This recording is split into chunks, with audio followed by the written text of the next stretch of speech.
Thank you.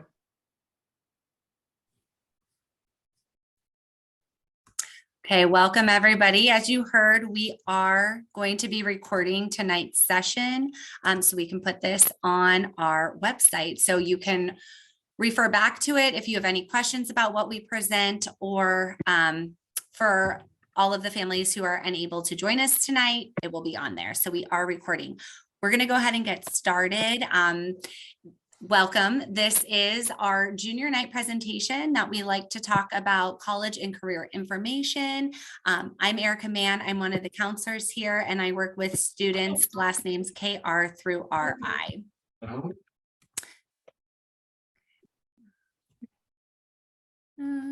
Here we go. So first thing we're going to kind of talk about is when you're thinking about, okay, I kind of know what I want to do after high school. I want to go to college. So you're probably going to want to create that college list, which would mean doing a college search. So the first thing that I'm going to direct us to, I'll take us out of this, is our counseling website.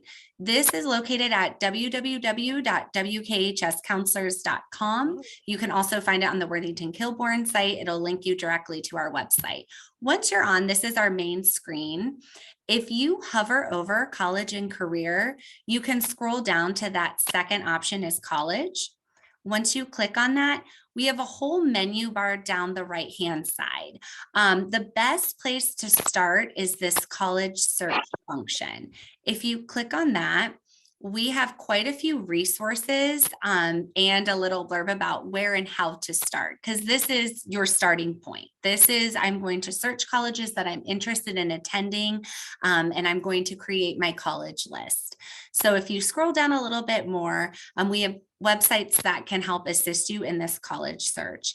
One that I know the counselors we use quite frequently is this College Board Quick Start and My Road. They do a wonderful job of kind of narrowing down different colleges based off of your interests, what kind of setting you want to go to college, what majors they offer if you want to be within a certain mile range from Worthington, Ohio. So that might be a good resource for you to start with. So I'm going to hop out of here. I'm going to get back to. Should I have him watch this or just? Okay. So once you are in the process of doing your college search, there are three things that you're going to kind of want to make sure it's a good fit for you, because this is unique, right? This is, where's my, sorry guys, where are my options? Okay, there we go. So there are three things that you're going to kind of want to look at when doing your college search. Number one is you want to make sure that they have the academics that you are interested in studying in college, right? You want to make sure that they have the program or degree, or at least something in the vicinity of what you want to study.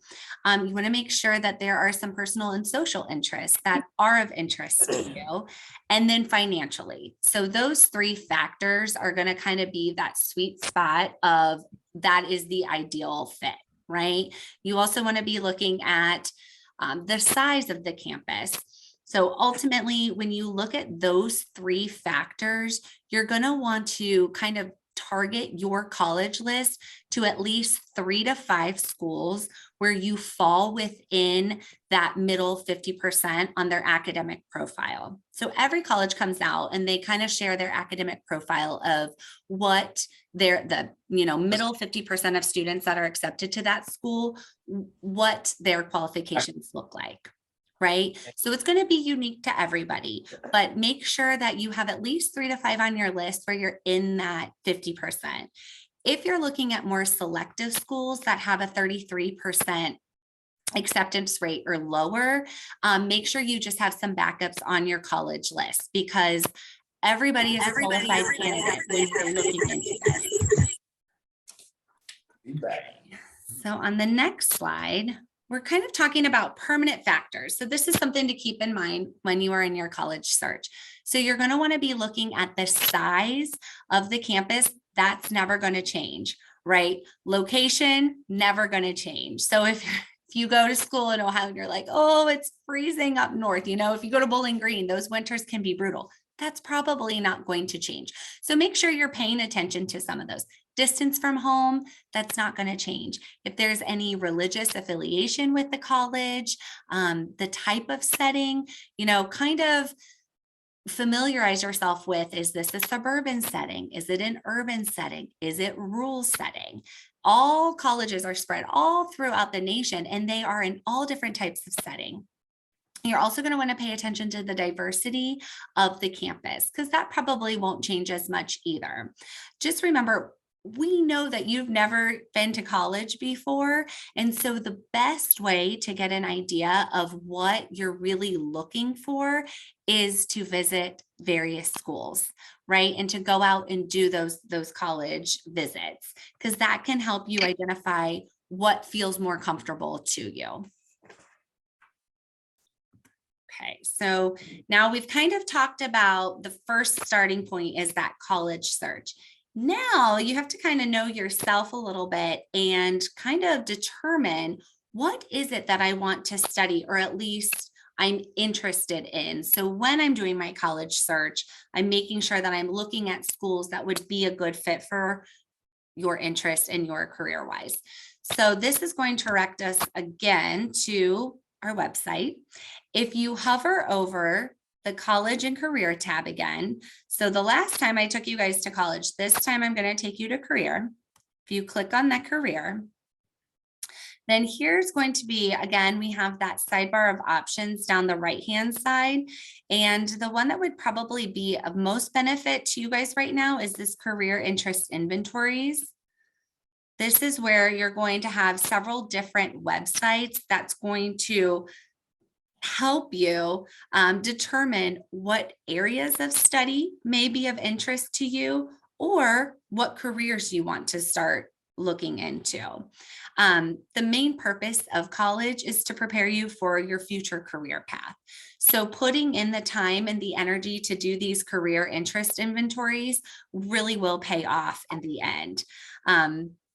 As evidence on this slide, your career choice involves more than just your interests, right?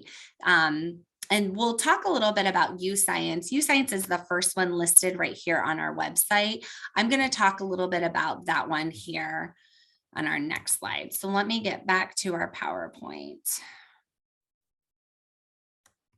Okay. So when we're looking at these careers and doing your career interest inventories, sometimes you'll choose a career, right? Or you'll choose an interest. So say you're interested in math, but you're not really sure how that's going to translate in a career, right? So you could do it that way.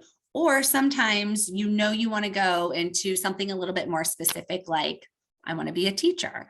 So then you have to kind of determine, well, what education or what do I need to study in college to get to that? Or if you wanted to be a counselor, what does my education route need to look like? So a little bit of research is involved with that. No matter which direction you start, you will be able to find colleges that offer the majors which appeal to you for the careers you desire. So again, this is an important piece to try to determine, okay, I got to kind of figure out what my interests are, what my aptitudes are, what I'm naturally good at. So then I'm picking a college that's going to fit for me with what I want to study. So I know I just had mentioned U-Science. So some of you may be worried, like, I'm not quite sure how I'm going to pick this career, that I'm going to study for 4 years in undergraduate school. And that's okay. Don't worry, because we have some resources for you. So this main one on here that's in the middle of the screen is U-Science. U-Science is a wonderful tool. They put together a very thorough it's a plan for you, a report, I should say, that kind of can guide you into not only areas of interest, but then specific careers. So U-Science is made up of 11 different brain games that are kind of fun to take, and they're timed. And then through those 11 brain games, they're determining what are your aptitudes, so what you're naturally good at, your natural abilities, and then what your interests are. So research has shown that our interests can change, but our aptitudes, they tend not to fluctuate a whole lot. So those two things together, your interests and your aptitudes, U-Science combines those together and then puts together a wonderful report of areas of interest that you should look into and possible careers. There's a couple of other ones. MyMajors.com has some inventories on it. OhioMeansJobs.com, that has quite a few inventories, as well as, some of you might be thinking, I don't know if I want to do the 4-year college route, and that's okay, as long as we have a plan when you're leaving your senior year. The ASVAB is a military entrance exam. So some of you may be interested in the military or a military enlistment. We do have information about the military enlistment on our website. It's under that college and career portion. It was one of the menu options on the right-hand side. And the ASVAB, Worthington Schools does offer that. A date hasn't been set yet. It's typically in January, and it's at Thomas Worthington on a Saturday. The exact date hasn't been set though. Okay, and I'm going to give my control over to Mrs. Lord.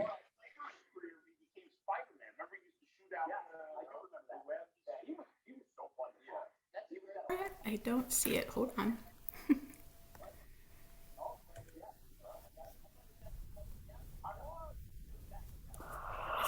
not allowing me to. There we go. All right. You have it? Oh, nope.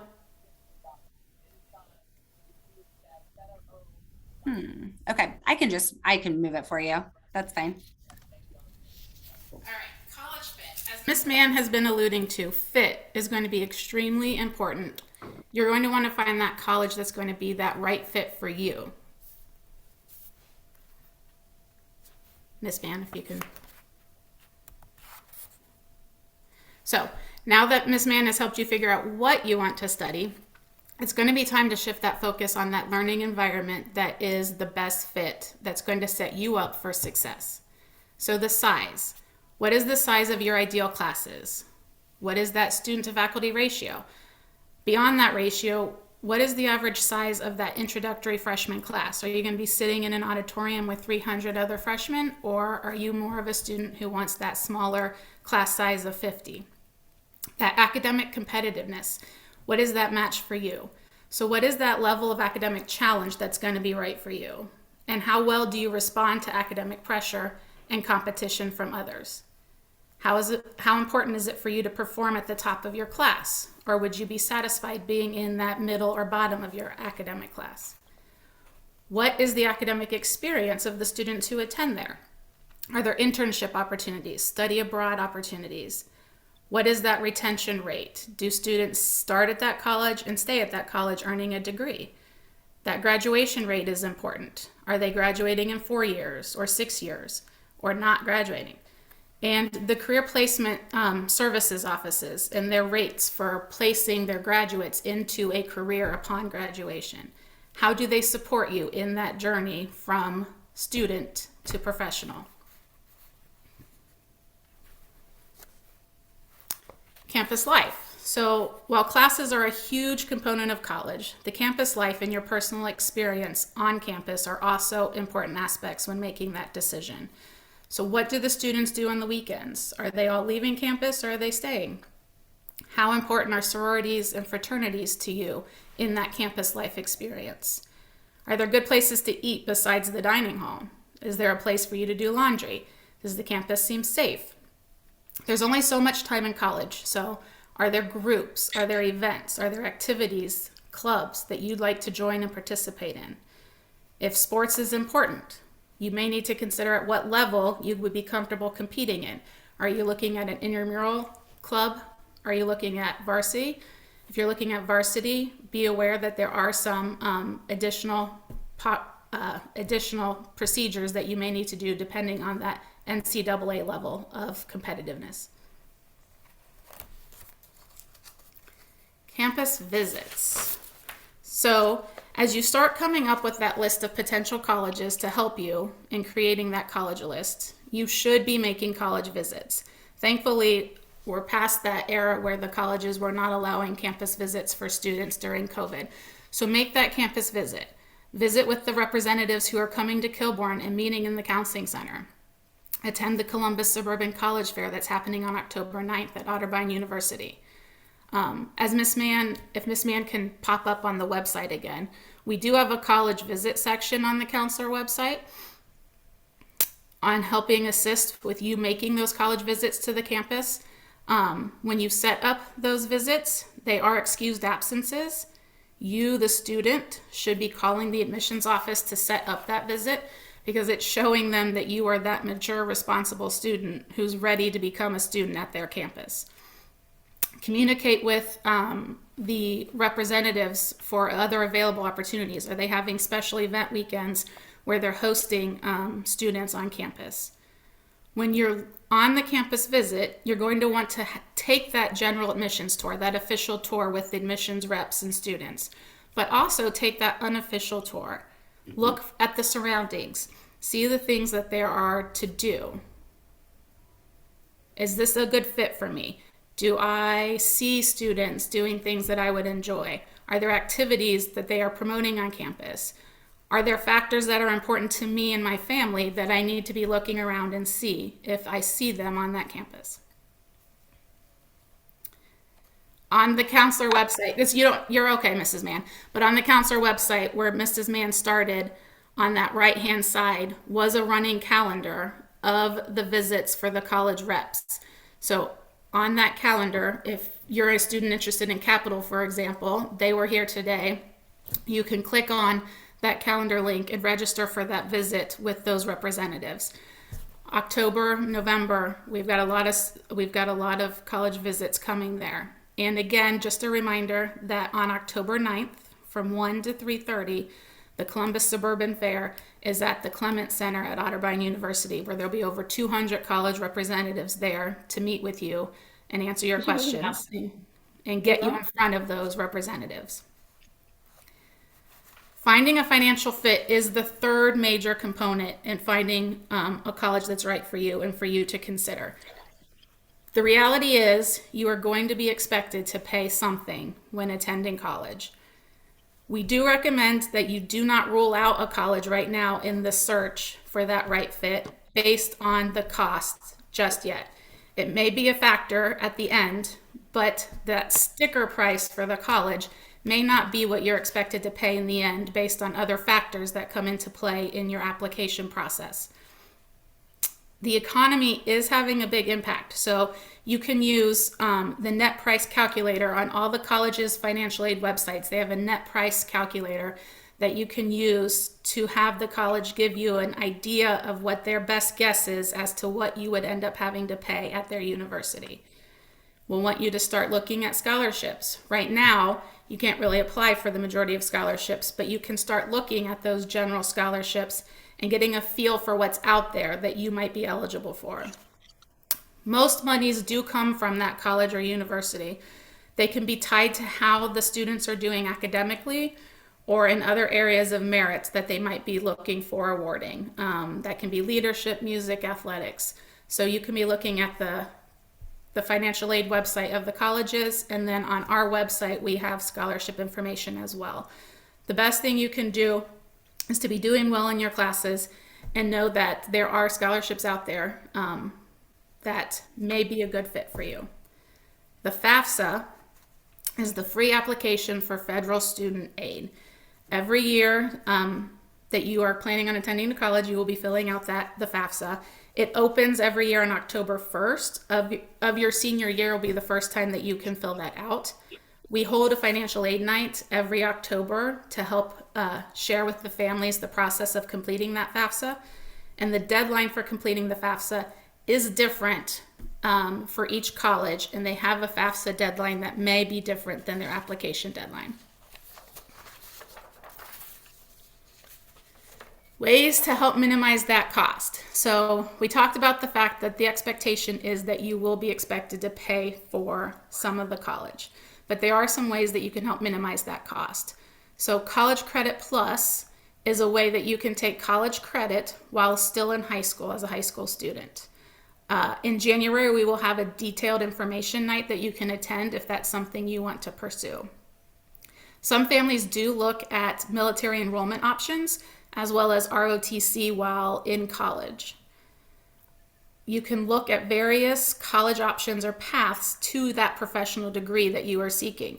So you could consider a 2-year pathway beginning at Columbus State and transferring to a 4-year university, or starting at a branch and then transferring to main campus.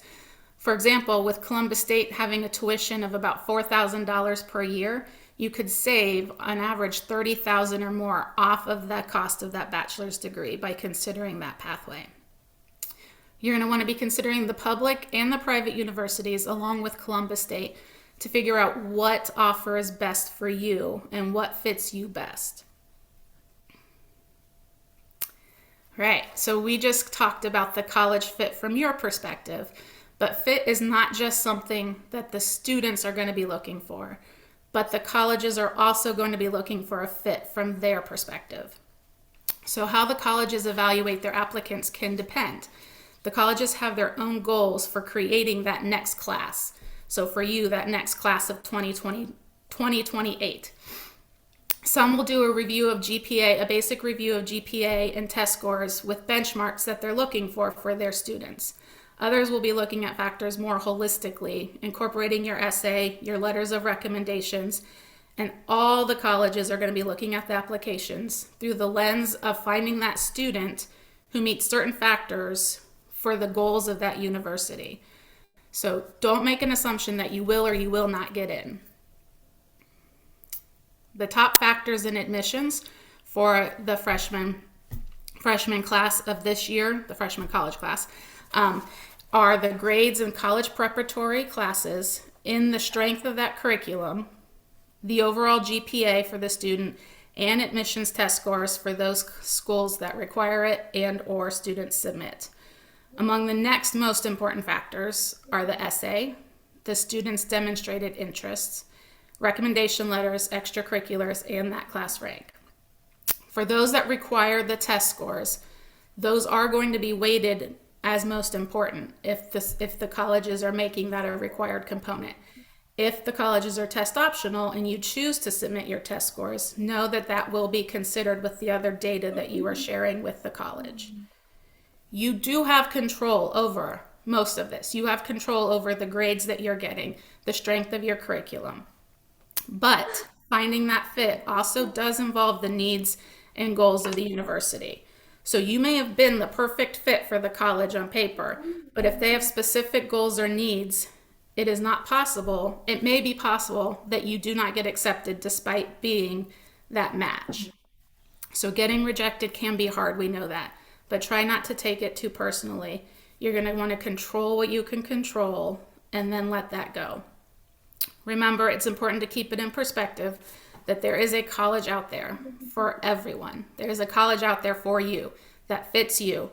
You're going to want, it might not be the same that was for your parent. It might not be the same that it was for your sibling. It might not be the same college that your best friend is going to. But there is a college out there that fits you, for your experience, for your academics, for your campus life, that will fit you. So Mrs. Lord was talking about the campus fit and trying to do that exploration to figure out what's going to be a good fit for you as far as what you're looking for in a college. And it's, Mrs. Mann was talking about searching for careers. And so one other piece that you can be doing in your junior year is looking at preparing for these college admissions tests. And so when you're taking these college admissions tests, and we're talking about the ACT and the SAT, it is time to start thinking about those. Hopefully some of you are already thinking about them. We get asked often, which test should I take?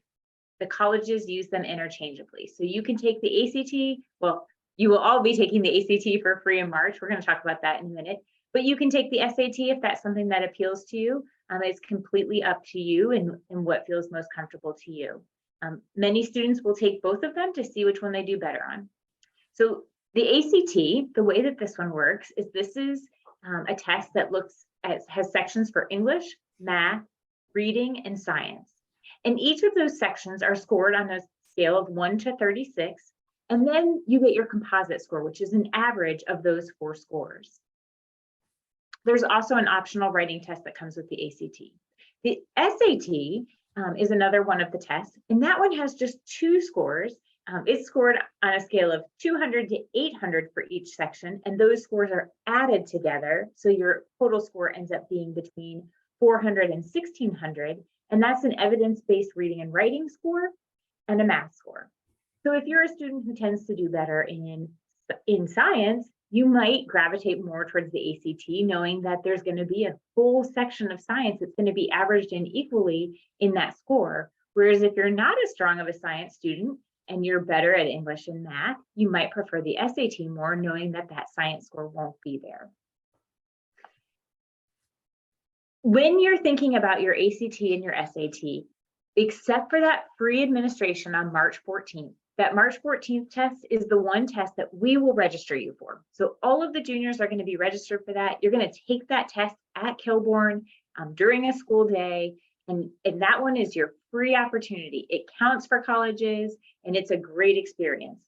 But for any of the other test dates, and you can see here on the screen, all of the upcoming ACT and SAT test dates that are kind of within your application cycle that you're going to be looking at, you're going to sign up for those tests directly on the ACT or SAT websites. When you sign up, it's going to ask you a variety of information, including where you want your test scores to be sent. With both the ACT and the SAT, you can have 4 free scores to be sent. And we encourage you to go ahead and use those free score opportunities.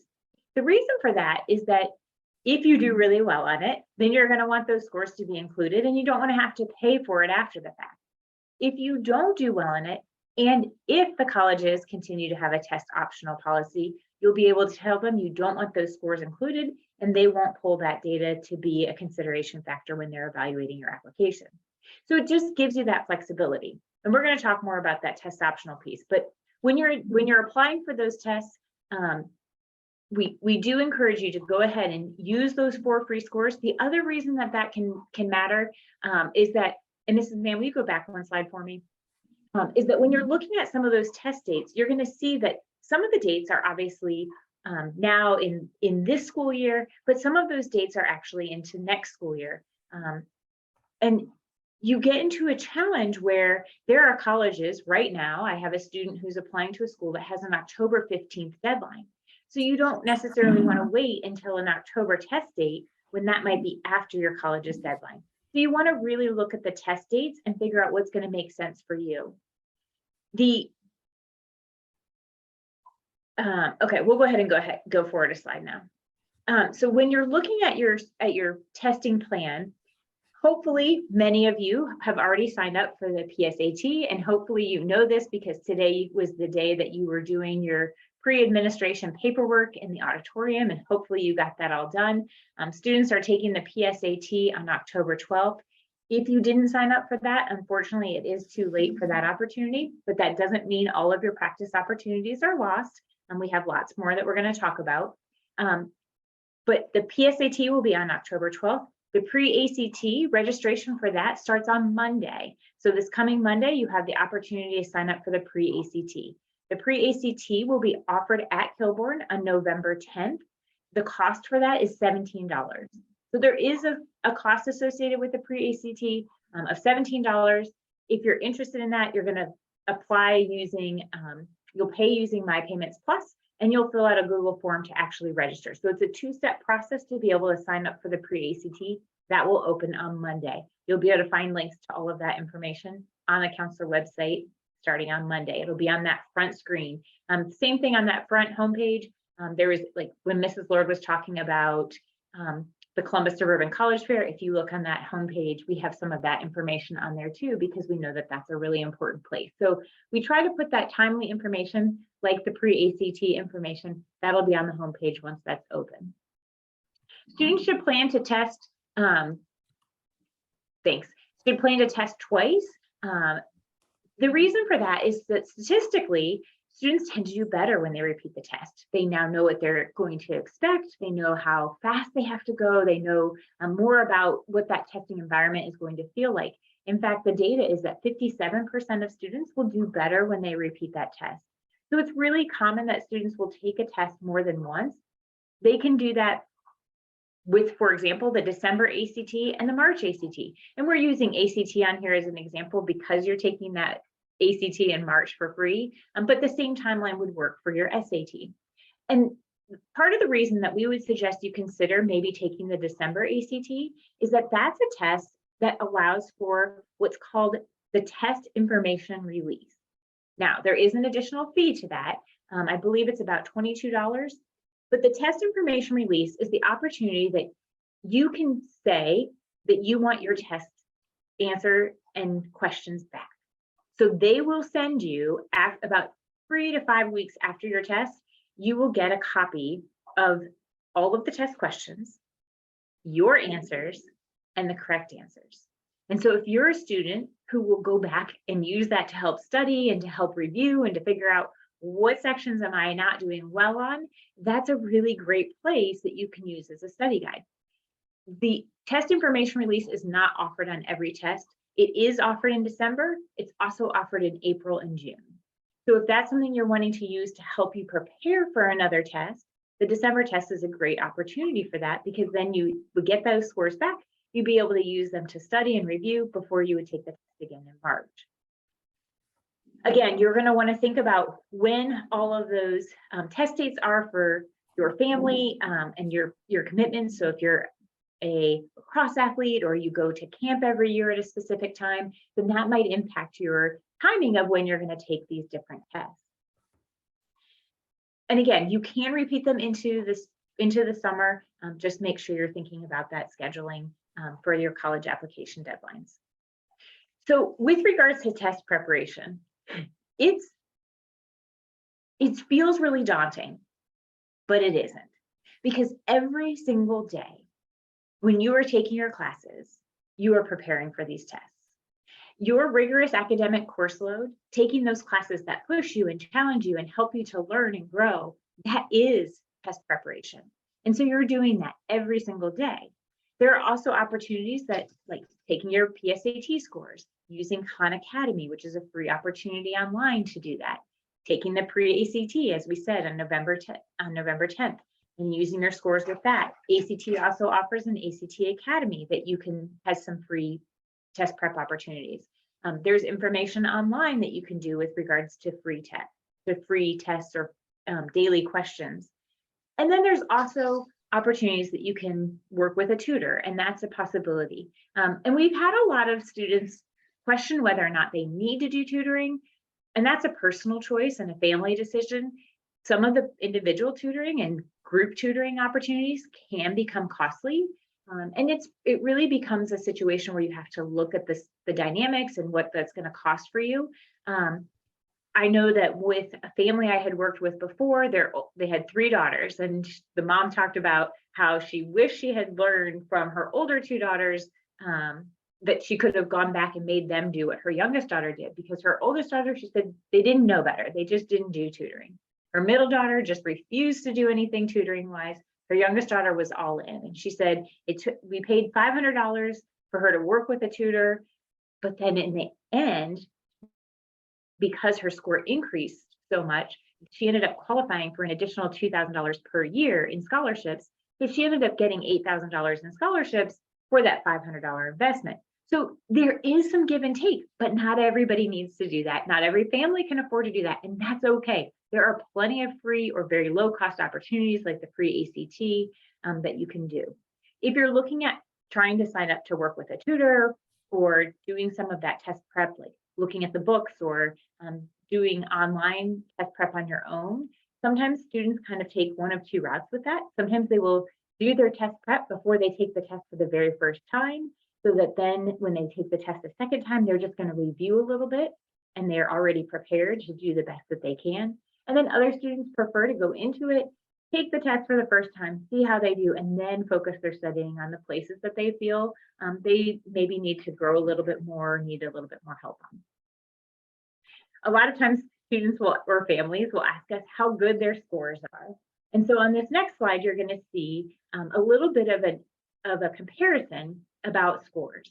The college readiness scores is something that you'll see. This is a national standard of what colleges say. If you earn an 18 in the English section, a 22 in the math and the reading, and a 23 on the science, that's saying that you have about a 50% chance that you will earn a B in the freshman level class in that content area. And it also means that if you get that score, you have about a 75% chance of getting a C in that freshman entry level class in that subject area. And so that's a great way to know, okay, my scores are good if I'm in that college ready range. At Kilbourne, we do tend to have better scores. As you can see there, the Kilbourne average for both the ACT and the SAT is higher than both the state and national averages. And so our students do really, really well with their tests. And that's another great reason to keep in mind that sending your test scores is a safe place to go. With regards to test optional, so because of COVID, many colleges, essentially all of them at 2020 for the 2020-21 school year went test optional, but not all. And many of them continue to be test optional, which is great, but not all. And what we're starting to see even more is that some colleges may be test optional on the whole, but if you're applying for particular majors, they are not test optional. So you might be applying to nursing at the University of Cincinnati, for example. University of Cincinnati is test optional unless you're applying to nursing. If you're applying to nursing, it's test required. And so it's really important that as you are doing these ACT and SAT tests and planning out your next year of test preparation, that you go into it with the mindset that you're going to need those scores, because you really might. Now, there are situations, if you know for sure you're going to start at Columbus State, that's awesome. You do not need a test score. You're going to get your March score. You don't have to repeat it. You don't have to stress about it, because that's a school that isn't going to require those test scores. But if you're thinking about other four-year schools, then you might want to just go ahead and plan as if it's going to be a component of your application that will be required. The other thing that you want to look at as you're talking to colleges and making those visits, like Mrs. Lord was talking about, when you're sitting in those admission sessions, is listen to what they're saying about what is the requirements for scholarships. Because what we are finding is that some colleges are saying, hey, we're test optional for admissions, but for financial aid, you should submit a test score. Or they're saying, hey, you're okay, you don't have to submit a test score for financial aid and for scholarship consideration, but their GPA standard for those students who submit test scores is here. And for those who don't submit test scores, their GPA requirement is here. And so there can be a really big difference there as far as what that can mean for you dollar-wise. And so you want to keep all of that in mind as you are thinking about testing. Test optional will be there in some capacity. It's been around for a very long time before COVID. It was just only a small number of schools. It has become much larger, but we don't know how long that will continue for all schools and whether that'll be a permanent thing. And then we're going to switch gears for one more second. Another key thing that juniors can be working on in this coming year is making sure you're making progress towards your graduation requirements. Because obviously, we're not looking at college and careers if you're not walking across the stage with your cap and gown on and getting that diploma. And so in order to graduate from high school, you have to do 3 different things within the state of Ohio. You have to demonstrate preparedness, which are those 20 courses that you have to earn your credits in. You have to demonstrate competency, which is primarily with your English 2 and Math 1 end of course scores. So if you haven't hit those scores yet, you're going to be taking those tests again or looking at an alternate pathway. There are some of those. Your counselors will be able to help you with that if you haven't hit those scores yet. And then the third piece is demonstrating readiness. And readiness comes by earning 2 seals. The state has established all of the different seals that students have the opportunity to take to earn in order to graduate. One of those seals has to be a statewide seal. The other seal can be a state seal or it can be a local seal, whatever works for you.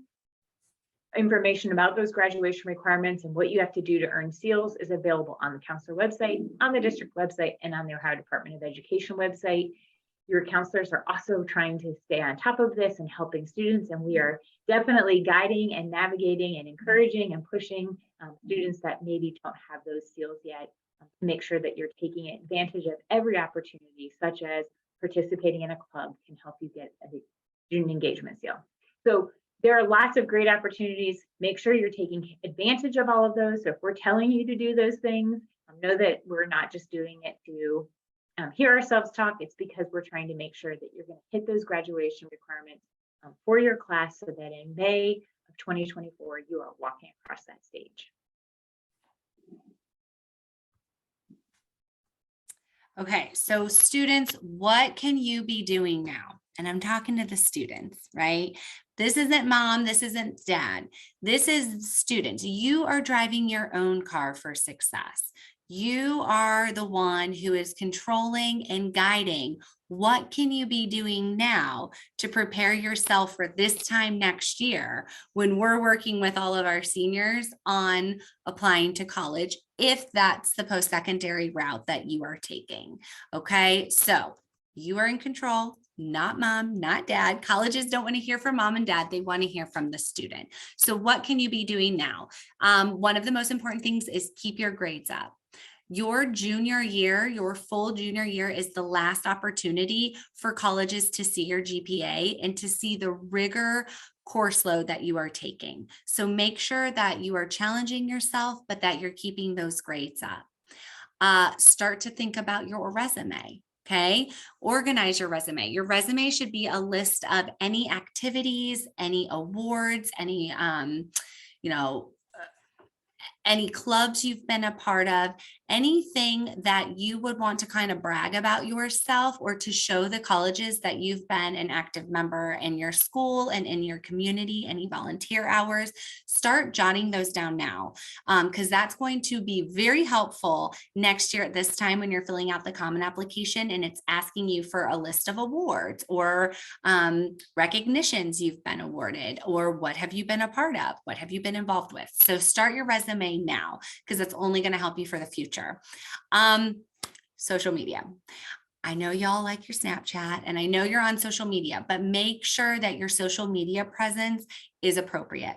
Colleges will, and they have looked up students to make sure, well, not to make sure, but they've looked up students on social media. And so your social media presence is searchable and they'll look at that to kind of guide, does this student seem like they would be a good fit on our campus?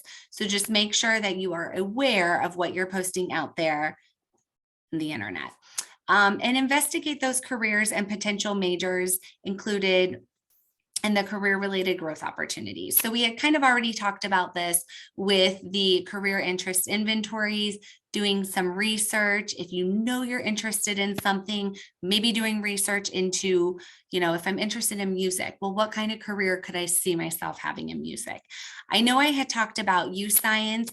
Students, if you are interested in doing that U-Science inventory, please email your counselor. We have to send you an invite directly from U-Science. That's going to have your activation code and directions for how to get started on those brain games. So if you are interested in that, make sure you are reaching out to your counselor. And I'll just kind of add right now that Mrs. Gratz is filling in for Mrs. Schnell. Right now, Mrs. Schnell works with students, oh gosh, what is it? F through KO. No, E through KO. And so Mrs. Schnell is out right now, but Mrs. Gratz is in, and you can email her, you can email Mrs. Schnell, and it'll bounce you to Mrs. Gratz email, but we can get you started on that U-Science as well. Also make sure that you are getting your community service work or any volunteer hours. You don't need volunteer hours for graduation, but that can be part of your application process and that holistic review of what your extracurriculars have been and how you've been kind of a contributing member to your society. This might be a good time if you're kind of debating, like, do I want to go into teaching or do I want to go into nursing? Maybe seeing if there are some job shadow opportunities that would be of interest to you. So now is the time to start working on all of this. So if we look at like a checklist of what you should kind of mentally be checking off as we move forward into your junior year. So in the winter and the spring, yes, you're going to take the ACT. You're taking that March 14th. All juniors will take it here. But if you're also interested in getting exposure to the SAT, now would be a good time to take that in either the winter or the spring.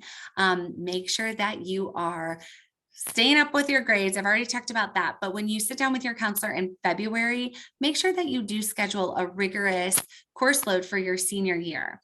Not only when you apply to college, not only do we send your transcript, but we also send your senior year schedule. So colleges see, okay, how are they challenging themselves their senior year? Are they already checked out at the beginning of their senior year, or are they continuing to take challenging courses? And if I have a student interested in STEM, are they taking engineering classes, right? The colleges want to see, like, are you a dedicated learner? So make sure that you are scheduling a rigorous course load for your senior year.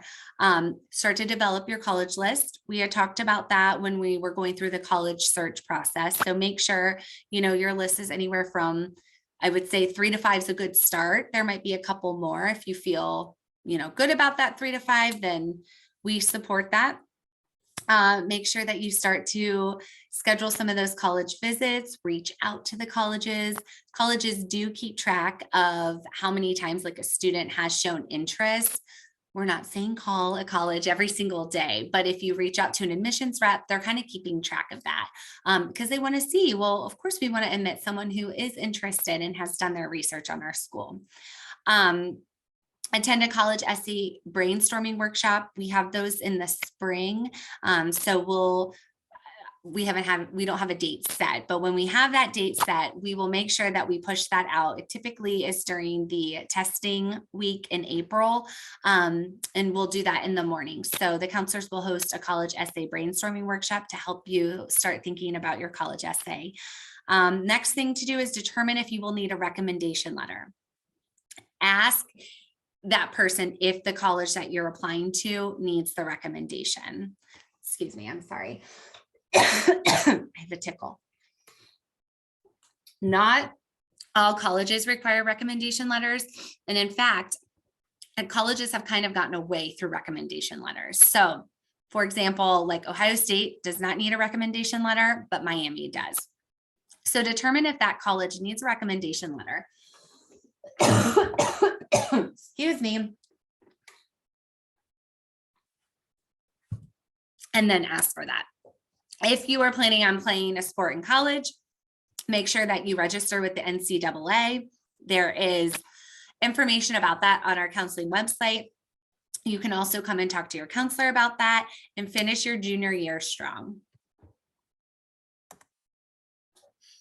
What you can be doing this summer.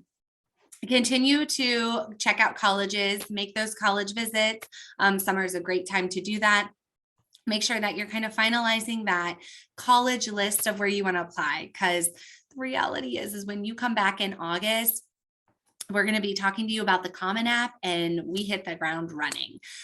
So most of the early decision or early action deadlines are October 15th, November 1st timeline, but some students, they want to get all of their stuff submitted. So make sure that you're finalizing your college list. Register and prepare for any summer or last minute fall ACT, SAT tests you're planning to take. Begin your essays for applications.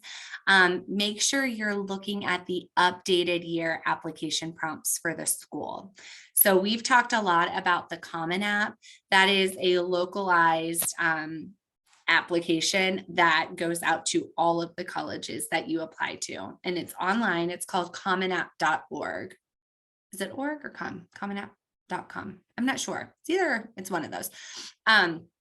But that is where you will actually fill out your application, and that gets sent out to the colleges that you select that you're applying to. That kind of renews, it starts over again July 1st. So if you're starting to think about the different prompts, make sure that you're looking at that after July 1st. And let's see. Oh, I didn't mean to click that. And then the once Common Apps is open after that July 1st, you can start filling in the basics.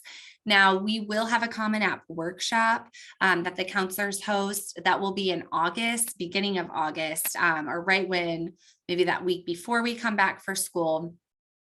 And that's where we'll kind of go through a lot of the information that you'll need for that Common App. So a lot of information was just thrown at you. Here's how to stay informed with any new information we get and all of this information. There is a junior packet that we put together that you can, it's on one of the slides that you can click on. It's also on our website. So that might be something, a good resource that you want to print off. Again, you can get that from our website. You can just type in junior packet. There's our website. We have our weekly newsletter that gets sent out by Kate Power. You can follow us on Twitter or Instagram. So at this time, I'll stop sharing my screen and we can open up for any questions that you may have. And Mrs. Lord just mentioned in here, the packet was also emailed as at the start of the school year. So hopefully you have that packet as well already. But again, we do have additional copies available to you as needed. Okay, so somebody messaged me directly. Does the SAT also offer the test info release? And if so, which test date for the SAT? I actually don't believe that they do. I don't either. Yeah. So just ACT allows that. Some of the SAT stuff, a lot of times what they do is that they have their own like books that they release, old tests, and so they like sell them as like actual College Board test prep books, and it's former tests. That's kind of how they tend to do that, I believe. Both of the practice tests do. So the pre-ACT and the PSAT, you would get your test booklet back with your answers. Mm-hmm. Okay, any other questions? Feel free to just drop them in the chat. We do want your questions. We know that this is a great opportunity for you to be able to ask those things that maybe you've been thinking about, or that, you know, that your parents or your students, depending on who it is that's on here, has been contemplating. And if you have the question, I promise others do as well.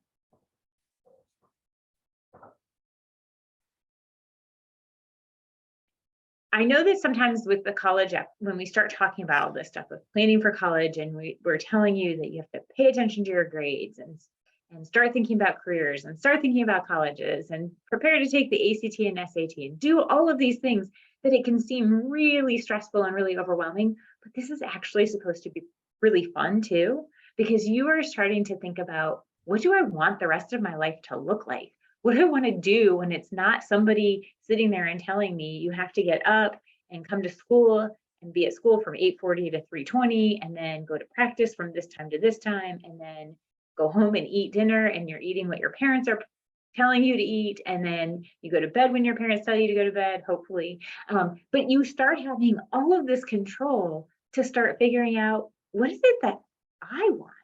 And it may be hard to think about what you want, but it's probably pretty easy to figure out some of the things you don't want. And so you can use that to help you narrow things down too. So even though this might sound stressful to you, I hope that you try to shift that focus and think a little bit about how exciting this is to be thinking about what you want the rest of your life to look like, and how you can start taking some of that control to making that a reality. And when I was talking about that college fit piece, I only touched on a couple questions that you want to ask yourself. There is pages of questions that we have on the counselor website under college search for reflections for you to answer those questions. What do I want college to look like? What do I want my life to look like? And if you link onto those Word documents with all the questions and do those reflections, then that will help guide you as well. And as Mrs. Lord also said, when you're making those visits, that's also going to tell you. And we are so lucky in the state of Ohio, and particularly in Columbus, you can go to so many different colleges within a few-hour drive and start seeing what different campuses feel like. And that can make a really big difference of like, oh, I kind of like this, but I didn't like this as much. And that can help you really become a smarter consumer as you start navigating through this process. I'm not seeing any questions come in, which is totally okay. I just but had a question. Oh, Yeah, I just perfect. had a question sent to me. It says if a junior takes the ACT in the spring, then submits an application for colleges before the deadline, and in the fall after the deadline takes the ACT again and gets a higher score, will the student be able to update the application with the higher test score? So if the application's already been submitted, then they can send their scores, but those scores will not be a part of the application when they are looking at it. Is that correct? When you're filling out the application on Common App, it does give you a section where you can say, are you intending to take an additional test? And if it's before their deadline and they're going to get those scores to the college before that deadline, then they can go ahead and look at those. But let's say my deadline was October 15th and I'm taking the ACT on October 26th, whatever the test date is, then that's going to be too late. They're not going to look at that as a part of that initial application review. But there is that possibility that on the application, if they're using Common App, that it would have a section where it says, what do you have any upcoming test dates planned? Okay, another question just came in. Can juniors do college visits this fall? And are they excused absences? Yes. Students, juniors, seniors, if sophomore year is when you're starting to look at them, they get 3 excused absences for college visits.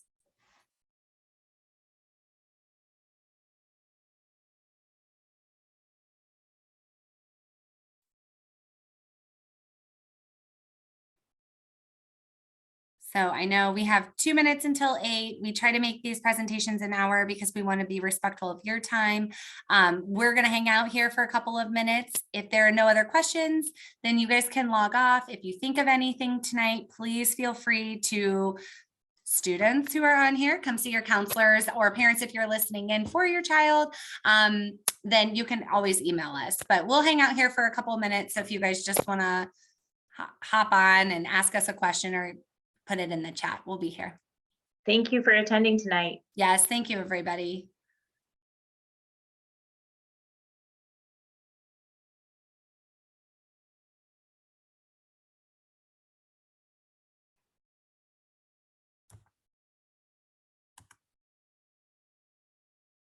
Okay, I'm going to go ahead and stop recording.